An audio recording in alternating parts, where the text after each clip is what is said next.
And this is what I've been objecting to with regards to this group mentality from the beginning.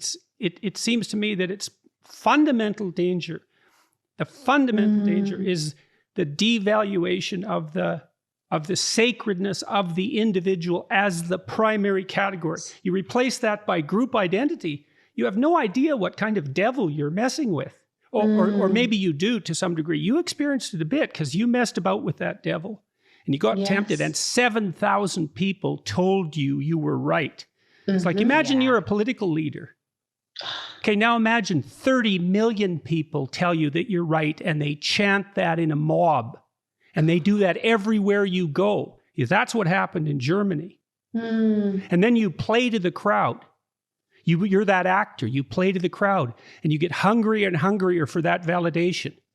And you train yourself to say anything the crowd demands, no matter how dark. Right.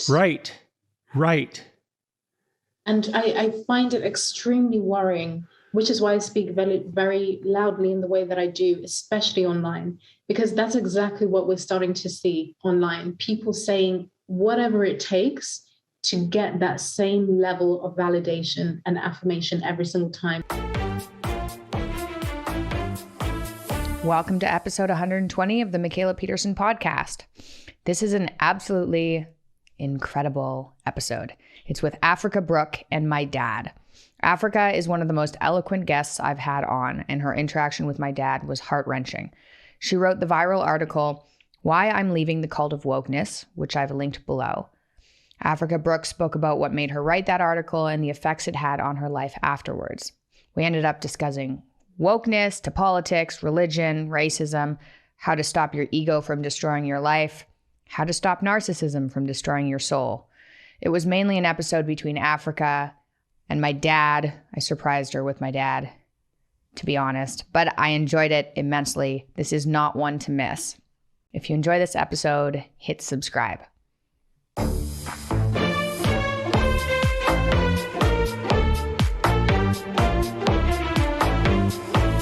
Africa Brooke, welcome to my podcast.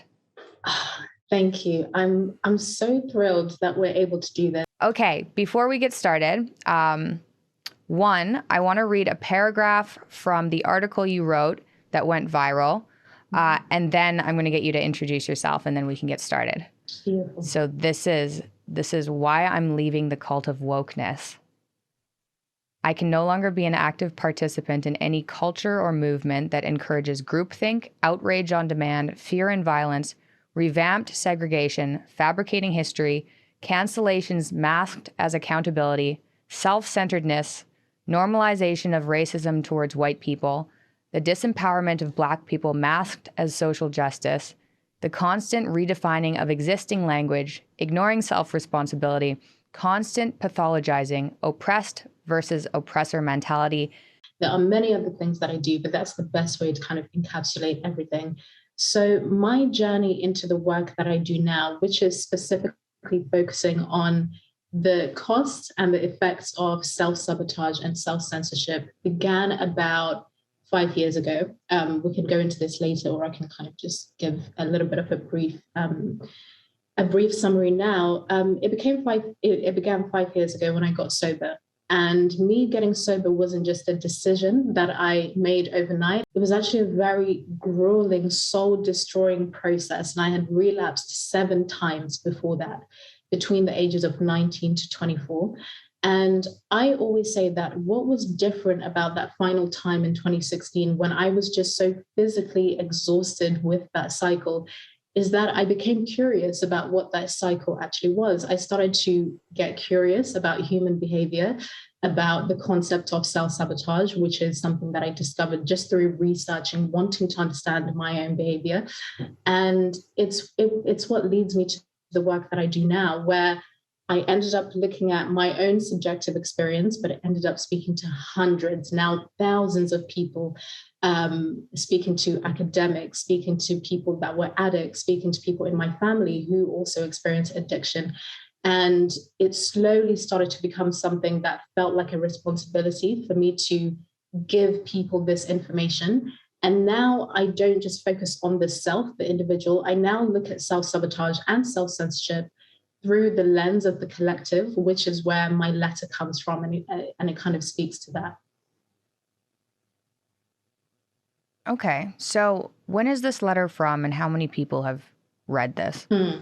This letter was published on January the 2nd, 2021. And I had been writing it for about 6 months, but, 2 years in the making, if you will. But when I published it, it was only to a very small newsletter of mine, maybe 2,000 people. And it just took off. And by month 6, it had been read by 3.5 million people. And I mean, it's not a short letter, it's 4,000 words, which for anyone to have read even half of that in the time that we're in right now, where people prefer anything that is short and quick. Wow. Okay. So before you wrote this, you said, why I'm leaving the cult of wokeness. So what were your beliefs prior to the publication of this letter? And how have they changed? That's a good question. Let me just sit with that for a second. What were my beliefs prior to this letter?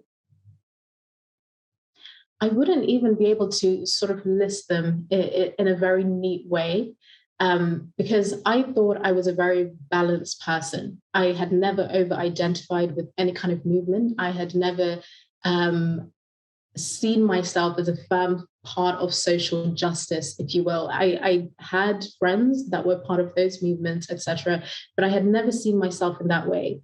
But the thing is, you don't often realize just how much a label is impacting you until you see yourself act in a way that you wouldn't expect. So in terms of beliefs, for example, I didn't believe that all white people were racist, even though this was common rhetoric that I was hearing, and to the point where it was just kind of normal and expected for me to hear people say things like that, but then in my mind, I would say, okay, they don't actually mean every white person. They're just talking about the system of whiteness, et cetera, et cetera. So I had been in certain spaces long enough to kind of understand what people, quote unquote, really do mean. So it's not as if I thought in that way, but for me, the fact that it was even normal for me to hear things like that is what started to make me a little bit uncomfortable. My beliefs were still very much what they are now, but I think the issue was that I was afraid to actually voice what my true values were. I was afraid that if I say, actually, no, I don't agree with that person who's on the left, and I actually very much agree with that person who is on, quote unquote, the right, that I shouldn't be thinking that way, that I was betraying the movement in some kind of way, that because I'm Black, because I'm woman, because et cetera, I shouldn't be thinking in this way. How do you think you found what your true values and your true thoughts were? And how did you come to the realization that you weren't, that you were implicitly participating in something akin to self-censorship? Yes. I think it's when I realized that I was crossing my own boundaries. That's when I was reminded of what my true values were, because I value honesty even when it's uncomfortable. And that's something that I've always spoken about publicly in many different ways and talking about other things. But essentially, I believe in honesty even when it's deeply uncomfortable. But I wasn't being honest myself. Maybe behind closed doors, I was. So it's when I realized that I was crossing my own boundaries, and it was actually making me quite sick, because I think for many people might resonate, but when you suppress something long enough, it has to go somewhere. So if you just hold it and hold it and hold it, you can get physically sick. And migraines are something that I've been getting since I was about 11, actually. And from about 2019 all throughout 2020 last year, I was getting severe migraines. And this was when I was internally battling with just censoring myself and feeling like it's wrong for me to think these things, let alone express them publicly.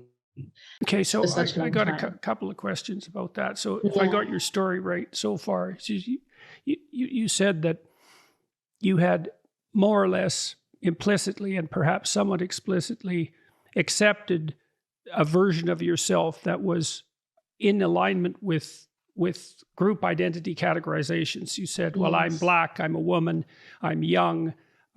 So I have to, so the proper set of opinions for me to have and express is this set. Mm-hmm. And then you noticed that you felt or thought at least some things that were in contradiction to that. And then you noticed that you were afraid to express those. And then you started to realize that perhaps the fact that you weren't allowed to express those or to explore them was associated with, well, with stress at least, and then with whatever the contribution of the stress might be to your vulnerability. So exacerbating your, so was it, and then did your new explicit beliefs start to develop as a consequence of that? And what changed for you? What changed for me was a very, very, very specific moment that I mentioned in my letter as well. It was last year when, I would say this was May or June, when, the racial uprising in the US was happening. George Floyd, the story of his killing spread all across the world, essentially. And this was a time where I found myself feeling extremely challenged. I found myself feeling the pressure to perform in a way that was identical to other Black people, that I wasn't allowed to actually sit back and say, wait, what actually happened? What is the story? There was a very specific story that I was supposed to take on board, and I was supposed to outwardly... What was that story that you were supposed to take on board exactly? Right. So the story specifically that I felt I needed to take on board was that Black people were being hunted down in the US, and that racial divide, the current racial divide that we're seeing in the US. And bear in mind, I don't live in the US. I'm in London. I'm in the UK. I've never been to the US in my entire life. I'm not, I wouldn't be able to tell you the ins and outs of the politics of America. Black people are being hunted down. And as a Black person, it is your responsibility to speak against white supremacy. It is your responsibility to turn to every single white person in your life and ask them why they are not speaking about this very specific situation in the US. So it was along those lines, but it wasn't just happening online. It was also happening offline. And I felt this pressure. And you know what, I'll be very honest, at the same time as me feeling that pressure, I felt a deep sense of connection to people that looked like me. It was a very emotional time. I felt like we were all coming together, and there's this sort of unity that I had never experienced before. Yes, there was a lot of anger, a lot of frustration, and I think both can be very essential ingredients depending on the context. But soon after that, I started to feel uncomfortable because there seemed like there wasn't any room for questioning. You just had to follow what you were being told to do. You just had to play along to the script. And if you were white, you were supposed to apologize for all the sins of your ancestors and the sins that you are going to commit yourself in future because you're white, right? So do you start to wonder then maybe that the point of the moral outrage is to encourage the following that you were finding psychologically objectionable, rather than to redress the hypothetical social wrongs that were being are being manifested? Is that right? Yes, that's exactly it. That's exactly it. And the specific incident that I'm talking about here was born from that. So my following was pretty big at that time. I would say 50,000 or so, which is still a lot of people. And I was resharing a lot of posts that other people were sharing as well about why it's important, especially if you're white, to speak up at this time, et cetera, things, because of the emotions that I felt, because of the narrative that as a Black person, this is your opportunity to stand for something, resharing a lot of things. And there was a man who sent me a message, and this wasn't an unkind message or anything like that. When I look at it now in retrospect, he was just asking if everything that I'm sharing and everything that I'm saying right now is the best approach to take. I believe this was a man who was familiar with my work before, so he felt as if there was something out of character. So he asked me if this was the best approach to take. This was a private message. And instantly, it didn't even cross my mind to have a conversation with him privately. My instant thought, which is a thought I had never in my entire life had before, was, how dare you question a Black woman in that way? That was my first thought. I've never thought in that way before. I'm open to having conversations, difficult conversations. I've been doing it for years. But in that moment, because there was just such a perfect environment that had been created, that was my first thought. So I screenshotted that message and I posted it onto my feed to my audience for all to see. And of course, I got exactly what I needed in that moment. I got exactly what my ego was looking for. Thousands of people telling me that this man was wrong. People telling me that I shouldn't have to educate anyone. You know, that's kind of the common social justice language. No one is here to educate you, especially. Or to do unpaid emotional labor. Right, there we go. Emotional labor, especially because I fall under certain identity markers, which are seen as more important than others. You know, a Black woman shouldn't have to educate you. So that was about 20 minutes, 20 very, very long minutes, and thousands of people sort of swarming. It was a very, very visceral. And the validation and affirmation that I felt in that moment was like nothing I had experienced in a while. And it was almost like an out-of-body experience. And maybe someone else hearing this might think, well, it's just a fucking Instagram post. But I was seeing myself in a way that I had never seen myself before. So I publicly shamed this man who had simply just asked a question, you know, and I didn't even have to deal with him. But in that moment, I dehumanized him. He wasn't a human being. That's just a question that I received, and I didn't have to process it, ask myself, why do I feel uncomfortable? Is this person not owed some kind of response or not at all? He messaged me in a private place. Should I not give him the respect of doing the same? No, I didn't. So within that 20 minutes, I think about 6,000 to 7,000 people commented or liked this post, and something just felt as, you know, with the same intensity that it felt validating and affirming, I just felt sick. It was just like that, as if I had snapped out of something. And I know what that something was, because obviously now I know I had been, you know, almost ideologically possessed, and I had no idea, you know. Yeah, and what an appeal to narcissism you had. It's stunning. Right? I'm amazed that it's so interesting that you experienced that in all its potency, right? Yes. The elevation of your opinion to unquestionable, the social validation of that, extraordinarily powerful and tempting. And then to notice that it had actually made you sick. That's really something. Right. That's really impressive. Yeah. I don't think people are built for the level that social media can give you at the moment, like 6,000 or 7,000 people all agreeing with you. It's really hard to psychologically overcome that. Right. In 20 minutes. In 20 minutes, which on social media it's 2 minutes. If you're sitting there and you're holding your phone, and because I'm a very visual person, sometimes I picture this, being surrounded by that amount of people who are telling you that you've done a great job. That man, he was wrong. He shouldn't have spoken to you in that way. That speaks to a part of me that needs that, a part of me that needs that in a way that is completely unrelated to what was actually happening in that moment. But that moment that I felt sick, I just felt like, Africa, what are you doing? What are you actually doing? And I removed the post. And what were you doing? What were you actually doing? Gosh.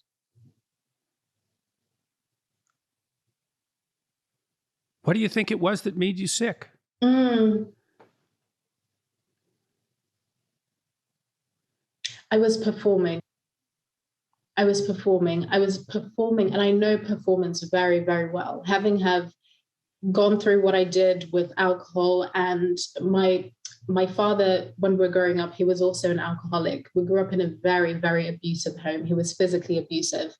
And which is where self-censorship actually came from for me from a very young age, because when you're in such an uncertain environment, you learn how to navigate it pretty quickly. You learn how to censor yourself so that you can stay safe. So I learned how to perform from a very, very young age. To perform whatever version is gonna make him happy, whatever version is gonna make him less likely to hit me or my siblings or my mum. And in that moment, and I've only said this out loud maybe twice, but in that moment, I felt like I was performing the version of myself that would stop me from getting hit or mobbed by the public. And then Yeah. what happened afterwards? Where did this go? I removed the post and I just retracted internally. But externally, I just removed the post and I pretended that it had never happened. A lot of the work that I do is public. A lot of the conversations I have are public. So I kind of just continued. But behind the scenes, this is when I started to really want to understand exactly what had happened in that moment. What had I been experiencing for the past 2 years? And that's when my letter started taking shape. And I would say that's what really saved me from slipping into shame, because everything that had happened with that man, it could have been very easy to shame myself or to either just pretend it never happened, which is something that I see a lot actually.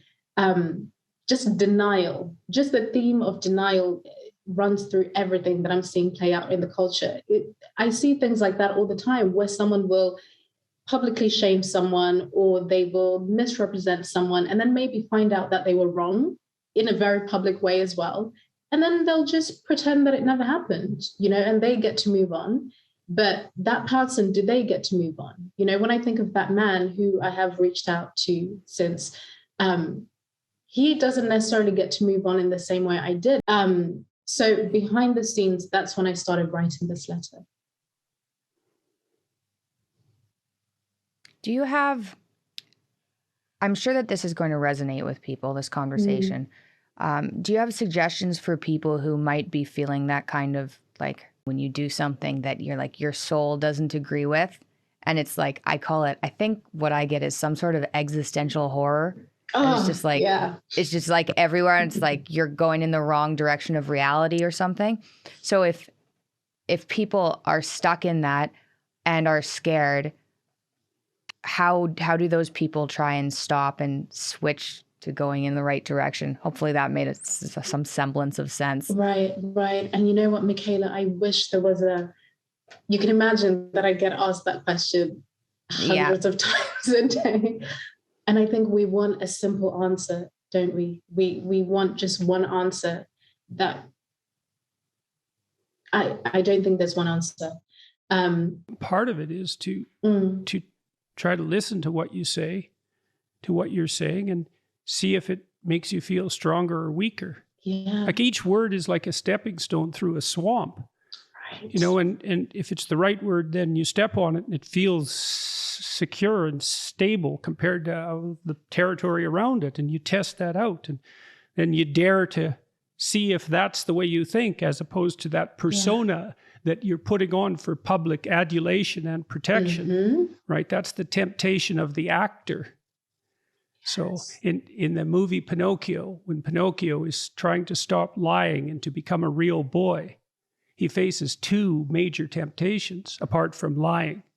One is to be a victim, and the other is to be an actor. It took me a long time to figure out why being an actor was a temptation. But you put your finger on it with your description. It's to adopt a set of roles that will, appeal to narcissistic inflation, something like that. It's right. And there's a terrible totalitarian danger in that. It's terrible. Yes. And that's, my suspicions are that's what you were reacting to so viscerally, that you were participating in that. And you had your reasons, but you mentioned something that I think maybe the three of us could discuss that would be interesting. This idea about all white people being racist. So I kind of wondered about that as a psychologist, but more broadly, because maybe you could say, well, are all people racist? And here's what I mean by that. Well, we all have an in-group preference. Now, what that group might be, it might be you and the person you love, it might be you and your family, it might be you and your town, it might be you and your state or your country, it might be you and your race. That who that in-group is can vary, but we do have preferences for people, and we do have in-group preferences, and the corollary of that is that we have out-group skepticism and maybe fear and maybe disgust and all of that. And from what I've been able to understand anthropologically, that's more or less a human universal.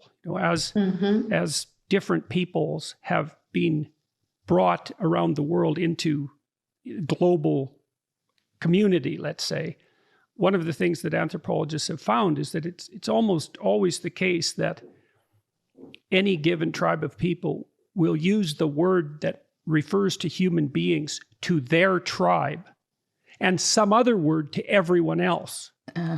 And so it's possible that that's a deep tendency that we all have to fight against. And I mean, there's part of the reason these ideas are so compelling to people and able to possess them, the wokeness ideas, let's say, to use a casual category, is that they contain an element of truth. People have an in-group preference that can easily be distorted into something that's quite akin to racism. I mean, you even see that in chimpanzees, for example. They'll go on raiding forays into neighboring territories, and if they outnumber, the males do this, if they outnumber the foreigners that they come across, they will tear them to pieces. So it's, that was a stunning discovery. Lovely that primatologists made. Jane Goodall's team discovered that in the 70s. It was a real shock. Wow. Right. So they were trying to find all the nice chimps. Yeah, well, they're like, they just rip each other to shreds. Whoa, okay. Yeah, exactly. Well, no one had any inkling previous to that human tendency for war, broadly speaking, was so deep that it was even shared by our closest animal relative. So this is very deep. So, the idea that racism and in-group preference, all of that, is something that human beings struggle with is true. And then you say, well, you twist that a bit. You say, well, that's particularly true of white people because they hold the power. It's like, well, it's an interesting proposition. But the question is, well, if it's true, exactly how is it true, and what's its limits? And how does that play out in the case of other races or groups, Asians, for example? Right. And what are the dangers of putting the idea that way? And what makes you so sure that that's also not true of your group? And how does power play into that? These are all genuine questions that we should be asking ourselves, instead of hammering home the idea that we have the answer to this. It's like, well, you said, you got elevated as a Black woman in this. Well, it's very difficult to not see that as an exacerbation of your in-group preference, and then an exaggeration of that implicit or explicit racism on your part. And I think that's part of what you were rebelling against. Yes. And you know what? The questions that you were just asking before, those are the exact questions that I had. And in my letter, Michaela, you read this part out earlier about the disempowerment of Black people. That's how I started to feel extremely disempowered. Even when people would say things like, yeah, it's because white people have all the power. According to who? And in what context are we talking about? Does it matter where in the world you are? Which ones? Right? I had an experience like that. Not exactly like that. It was like that, but for me. And I was taking sciences because I'd switched out of humanities because there was a lot of, I was taking a course on Homer, and it was Homer through the feminist lens. And I was like, that's not what I paid you guys for. So I switched into sciences, and about every couple of months, somebody would come in and they'd say, okay, for all the women in the room, I know you've had a much harder time getting to where you are than the men have. And I was just like, are you are you telling me I'm stupid? Like, what exactly are you saying here? And how dare you suggest that it was like insulting in kind of a condescending way, which was the complete opposite of whatever they were. Well, maybe it wasn't the opposite of what they were trying to do. But yeah, it's condescending and irritating. Yeah, well, it bugged me. Well, think about what that does in some sense. It makes your generic femininity and your generic vulnerability far more important than your individual particularity. You know, and this is what I've been objecting to with regards to this group mentality from the beginning. It seems to me that it's fundamental danger.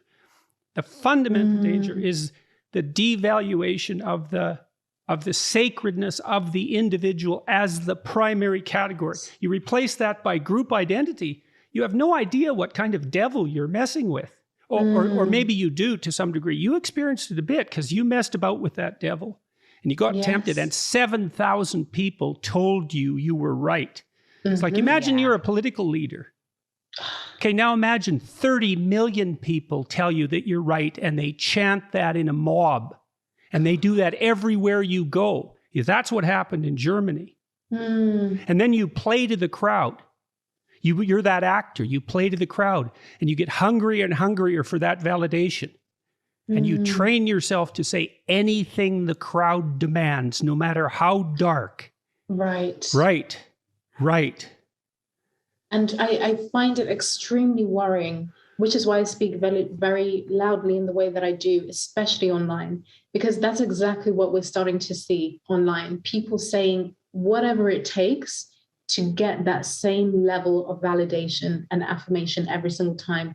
And when we go back to the question that you asked earlier of what did you then do after you removed that post, there were also other things that I did behind the scenes, which is where you come in again, Jordan. I thought to myself, okay, so who are some of the people that I discarded in the past because I was told to, not because it was a conscious decision that I made on my part? What was I told that I shouldn't read, that I shouldn't agree with, that I shouldn't listen to? So what I decided to do was to just listen to different people. And I remember listening to some of your lectures, Jordan. I wouldn't be able to tell you which one specifically because I listened to so many, but in the beginning, and this was still happening last summer as well, I was sitting there just watching alone, but it took me sitting down, listening to you amongst other people, to really realize just how sucked into these echo chambers I had been, because I felt as though I was betraying the movement in some kind of way. And you know what's so interesting? When I say the movement, I wouldn't be able to tell you which one. Pick any, that I'm betraying some kind of bigger collective purpose. Why did you continue? Why did you do it? Why did you continue? And how did you know that voice wasn't the true voice of your conscience? Yeah. That's a good question. That's a good question.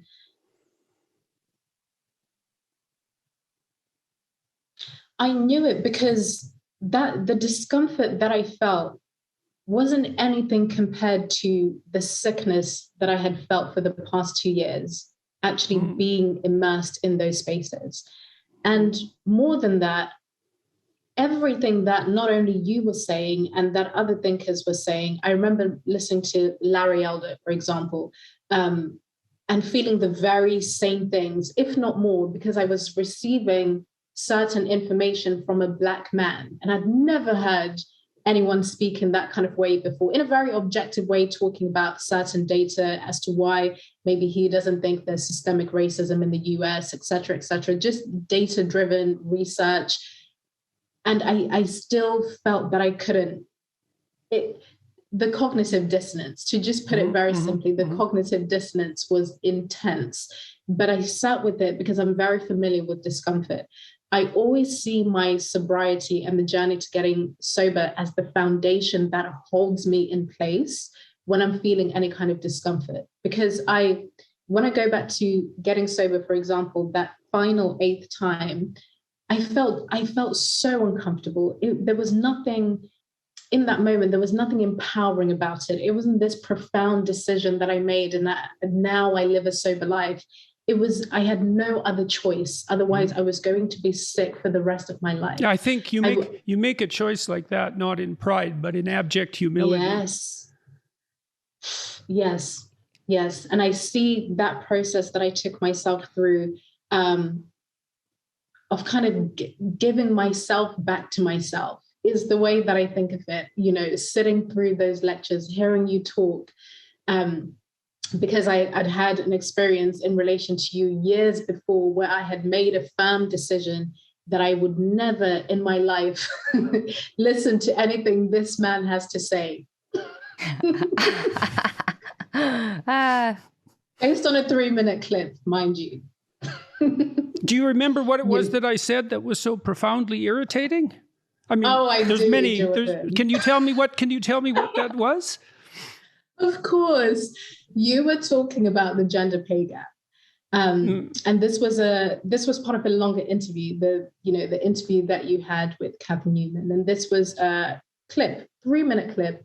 You were talking about the gender pay gap, and you were saying that, you know, paraphrasing here, but that the reason for most women is because most women are agreeable, most women don't negotiate, et cetera, et cetera. I believe that was essentially giving people options as to why it could be that there's this thing that exists or doesn't exist. And I didn't even finish the clip. I didn't even finish the 3-minute clip. But based on the things that another out of context clip that I had seen before, and the way that I'd heard your name being spoken of before in the context of the trans conversation that was happening around that time, 2018. Right, exactly. Again, I was watching this clip, and it's almost like I wasn't even listening to what you were saying. I had already decided that I don't like this man because someone that I trust has told me that I shouldn't like him. So therefore, you know, the decision is made. Why do I even have to finish that video? Right, of course. And it was just, right? Mm-hmm. And it was just normal. Well, you know, we use heuristics like that all the time, you know, and it's easy to get caught up in them because, well, you can't listen to everyone. Yeah. And so you kind of have to make a snap judgment about almost everyone. And the default is you don't listen. Because there's like 7 billion people. So obviously you're not listening to most of them. So you don't need much of an excuse. And it's really easy for that to get, and I mean, so you think, well, you need a simplifying heuristic. And part of that is, well, that most people aren't worth listening to. And he's definitely not worth listening to. And, and then that can so easily become politicized. You know, a lot of the things that the radical left are pointing out are in some sense universal human failings. And so they have that truth about them. I mean, because we could ask ourselves, given the implicit tendency for human beings to have a pronounced in-group preference and the potential we have for violence against out-group members, how do we all address our proclivity to damn the foreigner? So when I started watching your lectures late 2019 and last summer as well, in the beginning, I could notice myself listening to you and waiting for a moment where I could say, aha, see? Right. I knew I was right. And you know what? I waited. That moment never came. That moment never came. There wasn't one moment of being awake and then it's done. So many little, tiny, seemingly insignificant moments where I'm just sitting here by my sofa, just watching and listening, observing myself, waiting, you know, for that confirmation that I'm right. And then it never coming. And then I have to deal with that. And then, so again, my curiosity, I finally allowed myself to be curious again. And now, Jordan, I can say you have been one of the most influential people to me for so many reasons I couldn't even mention right now. But to be able to have the conversations that I do now publicly, you have, and I could have never imagined this ever in my entire life. Things like this don't just happen. And the fact that I can tell you this. Oh no. Thank you. Just thank you. Thank you. You got him.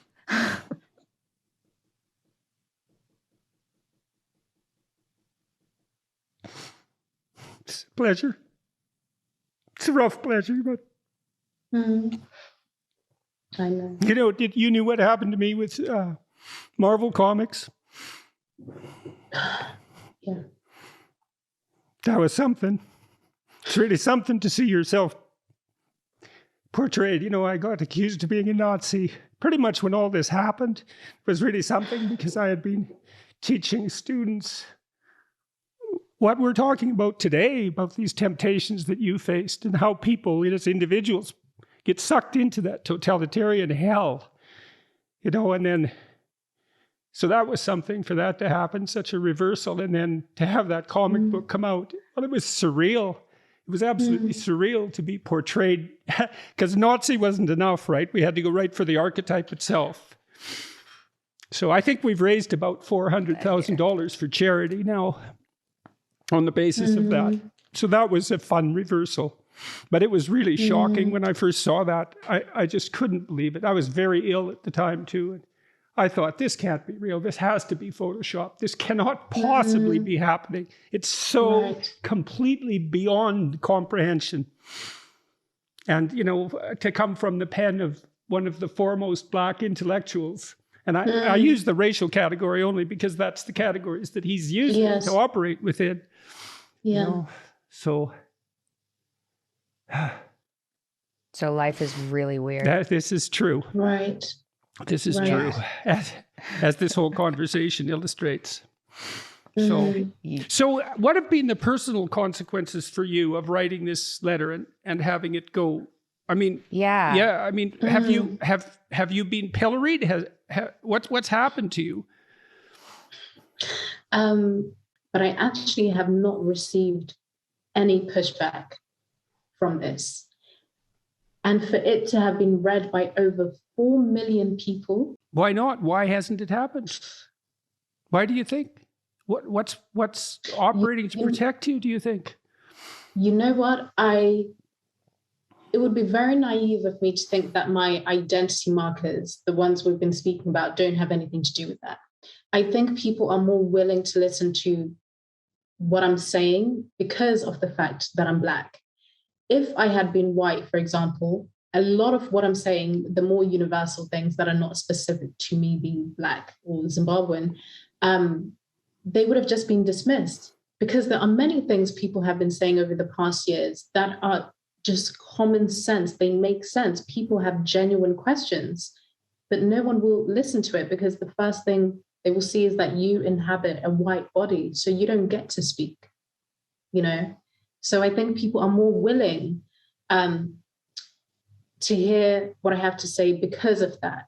And I think it's also because I'm not preaching to anyone. I'm not telling anyone what to do. Yeah, that's right. Right? I'm not an academic. I'm not trying to give you data. And this is not about that. This is a very personal account from someone that has been in it. I'm not righteous. I'm not above you or below you. Right? This is just me saying, hey, no, I'm opting out of this game. And we all get to opt out, you know, and I think that's why it has been received very well, because I'm speaking from the I. I'm speaking from my own personal experience. And I think it can be very hard to dispute that. Well, you can't. Well, there's something interesting about that too, because one of the mantras of the left, I hate to use these categories, but we're stuck with it at the moment. Yes. You know, the implicit truth of subjectivity.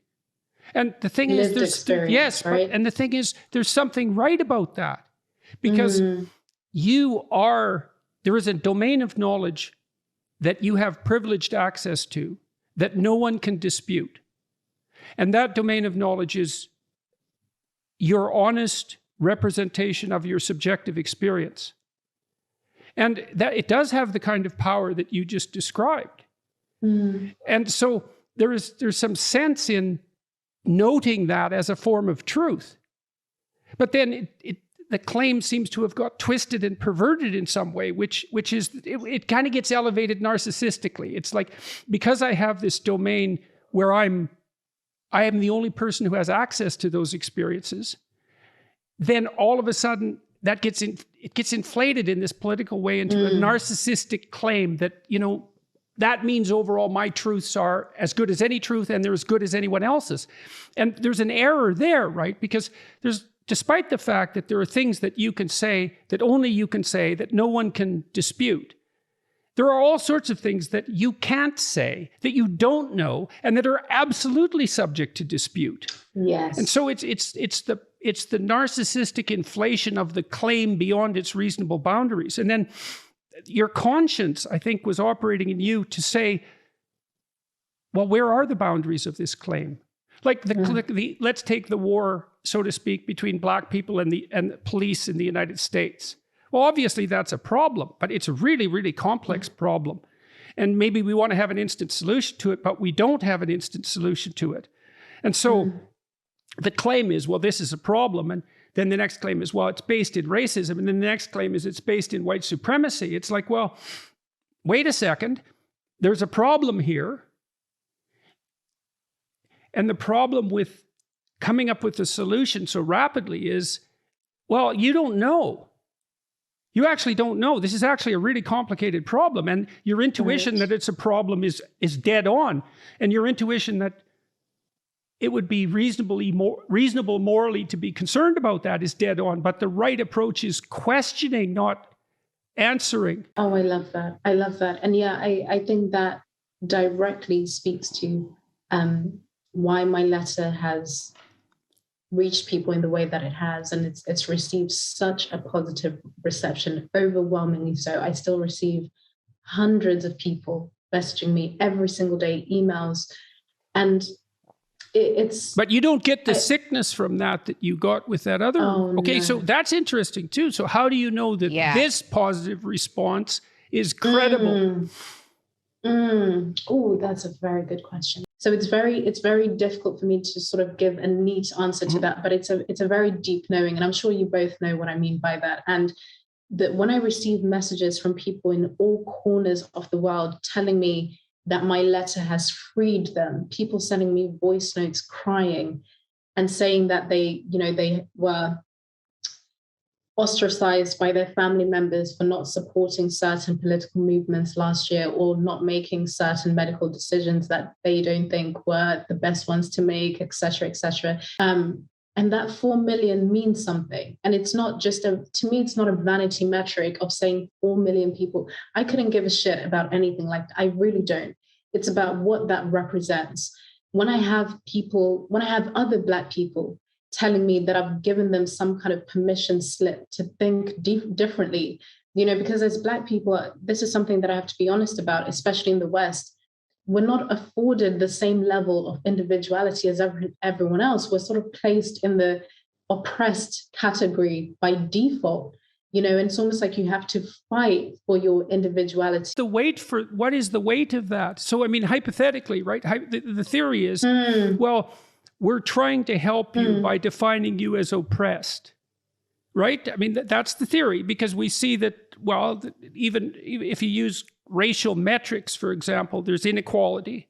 And so the inequality is directed at you as a racial group. So the first thing you have to swallow is that you should be referred to primarily by your racial group, right? To be the beneficiary of that victim status. So that's something very insidious. It's very insidious. But we can give the devil his due and say, well, there's some genuine concern there too. But Michaela mentioned earlier how she felt when she was placed in the oppressed category, briefly in a science class. And it's like you just said that you're in some sense burdened with that, struggling with that all the time. What's the cost of that? Or is that what we're talking about continually in this conversation? That is what we're talking about. That is what we're talking about. And again, I see all of these conversations quite differently because I wasn't born and raised here in the Western world. So I do have something else to compare it to. And of course, because of my geographical location, being in Zimbabwe, being in Africa, where everyone around me is the same. I always say I found out that I was actually Black when I was 9 years old, when I came here. I didn't know that before. I didn't have to think about that. Why would I have had to think about that? Now suddenly I'm hearing Black, you're Black, you're this. Oh, you like motley crew, but you're black. Black people don't like that. Or do you like Led Zeppelin? Right, I love Led Zeppelin. Oh, yeah, but should I listen to definitely Women's not. Secrets? Definitely, yes, definitely. Right. So now there are suddenly all of these this list of things that I should and shouldn't like, but they're attached to my skin color. So to me, a lot of this has always just been extremely bizarre. So I've never over-identified with any of those labels. I do understand their importance. I really do. I really, really do. Culturally, it just doesn't make sense for me to make my quote unquote blackness the entirety of who I am. It doesn't fit. It doesn't make sense. Well, it's certainly not an accomplishment of yours. Right. Right. I mean, it's not associated with anything you've done, good or bad, as an active agent. And so it's hard for me to see the advantage of that kind of identification. And easy for me to see the disadvantages. Yeah. So. Right. Okay, guys, we have to call it quits. That was an absolute honor to host both of you. I am so happy that we all got to do this. Before we go, Africa, could you tell people, if they don't follow you, where they could go to follow you, where you are online? Of course. So my only social media at this moment in time is Instagram. You can find me at Africa Brooke with an E at the end. I have a lot of live conversations there. I do a lot of live podcasting. I'm just a curious person, and I allow myself to do that publicly with all of you. So you can join me there. If you want to find out more about my work, my website is africabrooke.com. Thanks, guys. That was really cool. It was a pleasure meeting you and talking to you. Very nice to meet you. And you too, Jordan. Thank you so much. Thank you.